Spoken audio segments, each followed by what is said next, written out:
is from Pacific, Missouri. I'm a little retired grandma that's decided to get into the middle of it. I work with Ron Calzone on this. I work with Dr. Basham on that. I'm fighting the MML as much as I can right now.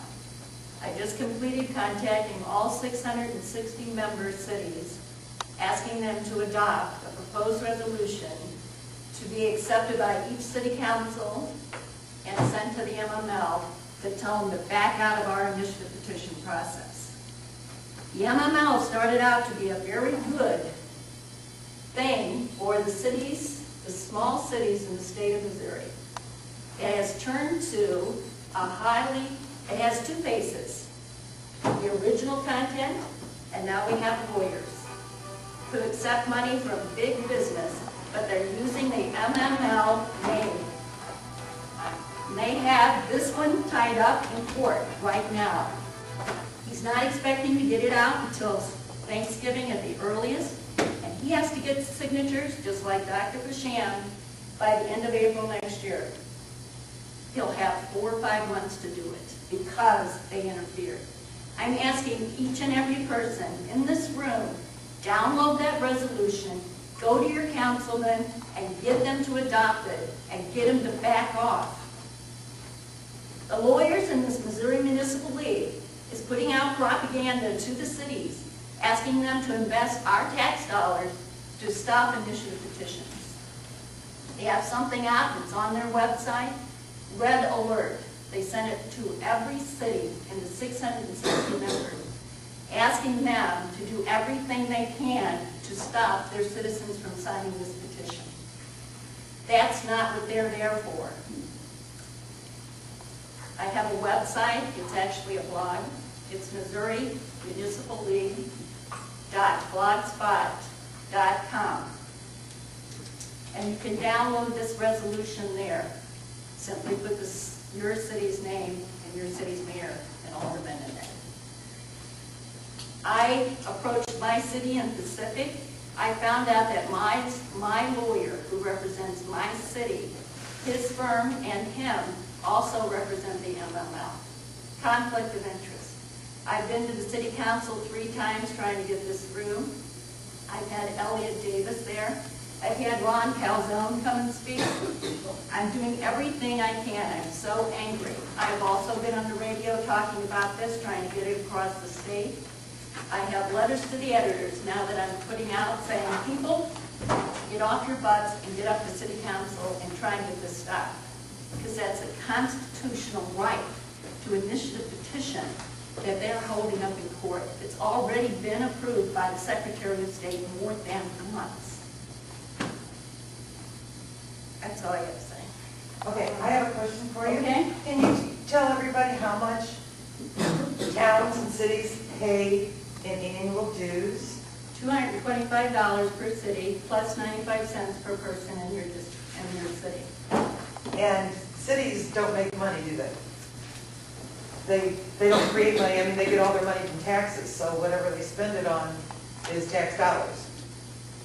Their membership dues is taxpayers' money. Right. Correct. Correct. But this group of lawyers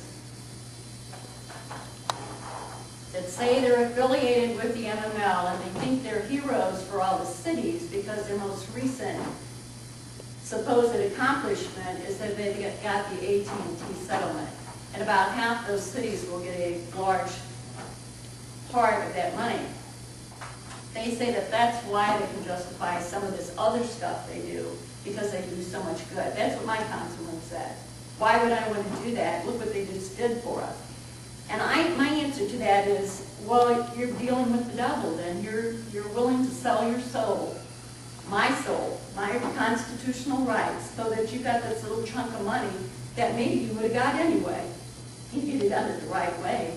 And also the MML is now asking them to give a percentage of that AT&T settlement to give to the lawyers.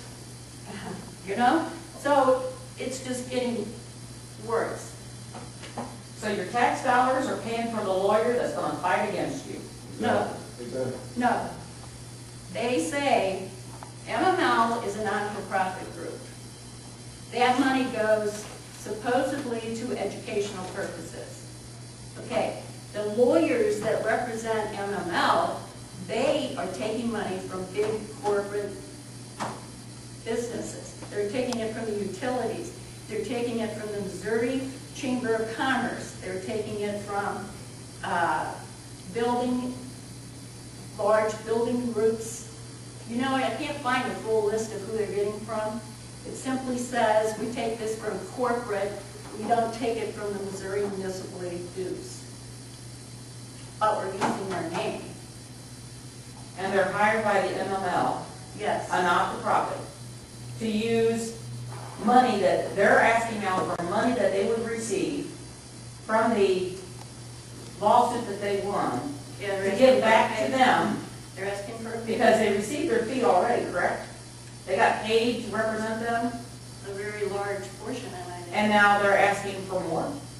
Yes, they're asking each city who's receiving a settlement, which is about half of them, to give anywhere from 5% to 10% back. And the Attorney General will step in because it's an MML thing, and it is a conflict for interest, and the Attorney General will not step in because of that, I bet you. I'm in contact with them.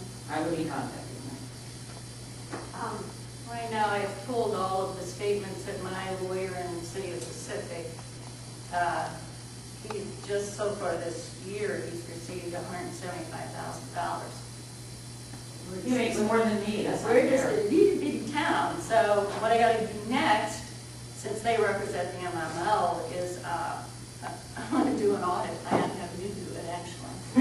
I'm gonna go out and have every invoice pulled to see what all those You invoices can are. order the audit to the Secretary of State, or you can have any one of them audited, any city can be audited, and you can order it yourself. You have to do a petition. Yeah, it's not that easy, Angela. I know, but I mean, you can get it started yourself. I'm gonna do it myself. It's public record, I'm gonna go up there and I'm gonna pull every invoice. I'll tell you too, being part of a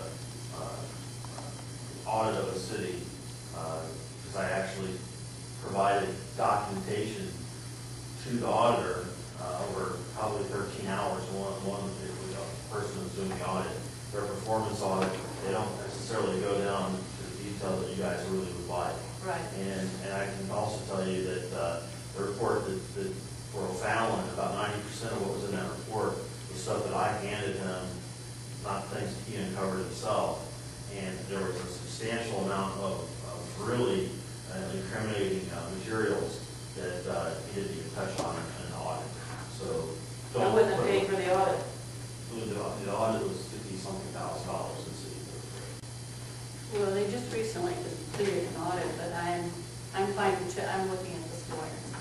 I'm after him right now. But they're not, the Secretary of State's audit, as a performance audit, is not going to get.